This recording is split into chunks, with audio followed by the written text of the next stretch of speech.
एगो हमार बचपन के जिगरी दोस्त बा, एगो हमार गर्लफ्रेंड भी ओकरा के देखल जे तक के काहे खिसिया से रहती है भैया। वो गर्लफ्रेंड छूट जाए लेकिन भाई दोस्त ना छूटे। कैसे क्रिया चले चले भैया।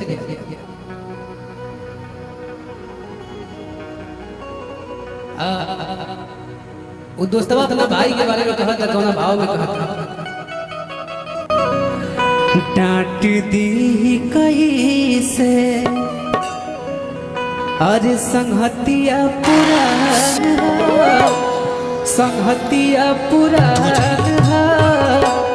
देहिया हमार बाकी देहिए के जान हो तोहरा से पहले जा इहे हमार जान हो इहे हमार जान हो देहिया हमार बाकी देहिए के जान हो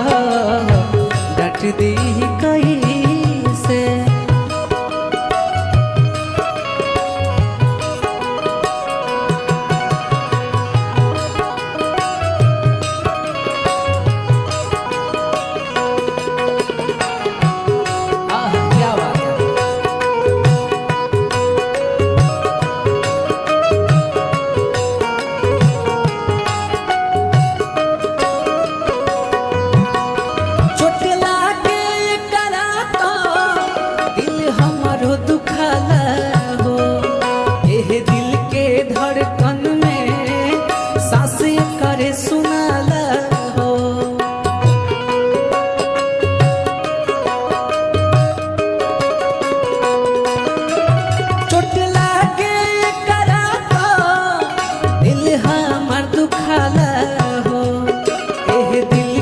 धड़कन में सासे करे सुनाला हो सुख दुख में साथ रहे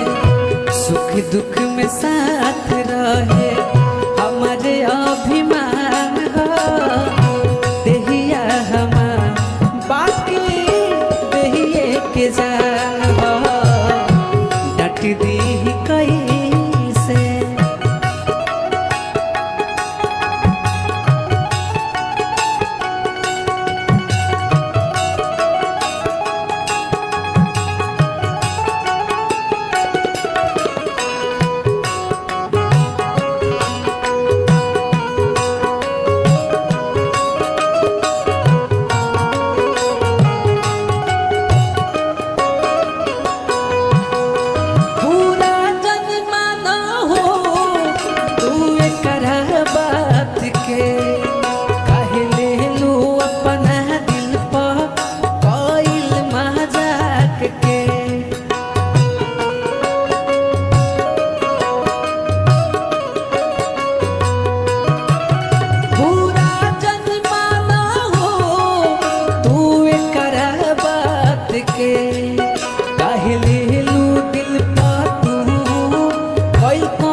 जन्मो जन्म के हम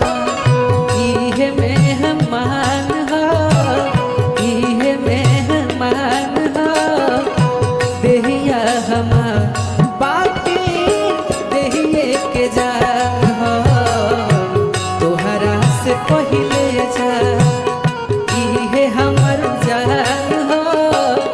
इहे हमर जान हो देहिया हमार बाकी देहिए के जान हो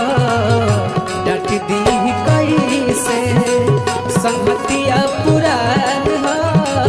संहतिया पुरान हो देहिया हमार बाकी देहिए के जान हो देहिया हमार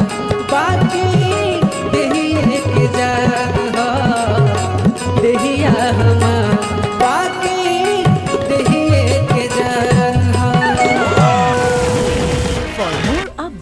Subscribe to our channel, click the show links and enjoy watching the videos.